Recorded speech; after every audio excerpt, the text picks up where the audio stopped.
This is Chris Kelly with your Phase 3 training summary. For Phase 3, we're going into our most intense phase in which we are trying to realize, or realization, the peak of sort of our fat loss period here. All right. So with that said, really focusing on anaerobic capacity and condition and power here. We're training at the lactate threshold. The training this month is very, very intense, and that is our first goal. All right. Our second goal here is strength maintenance. All right. So whereas we are working on improving strength, improving hypertrophy in subsequent phases, we're simply working on maintaining these things now.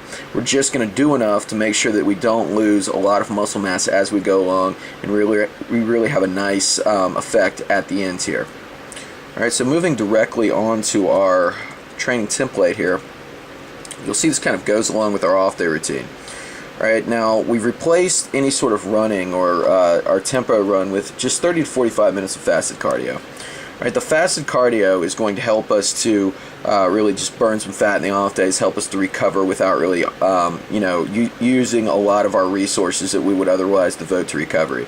For nutrition, we've moved on to what is called a ketogenic diet. So we are really focusing now more on a low carb approach, a higher fat, and just kind of kicking our body into burning fat as an energy source. This is a very taxing diet, not something that we would do for long, but for a client that was really focusing on this might be something that we would employ.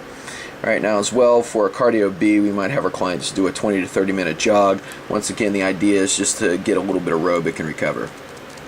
Now for our workout schedule, we're remaining essentially the same.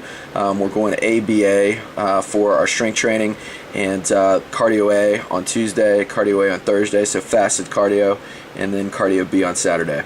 All right, now moving down to our strength exercises here, our core exercises, we include two core strength exercises followed by 2 dead bug exercises. So we're increasing the sort of the demands here. We're including a bit more in terms of strength, and for the rep ranges here, we're including just a normal rep range versus a timed range here for each one.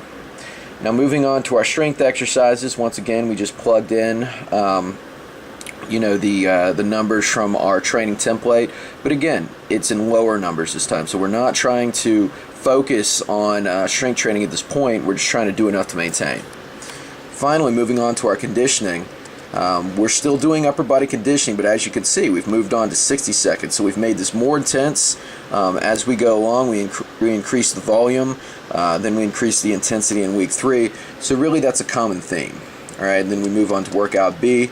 Really the structure is the same. We just do an upper body workout, increase it in the same way as we move along here, and then we're also going to move on to a workout C, in which we just focus on conditioning. So this is the day where we really get at that conditioning.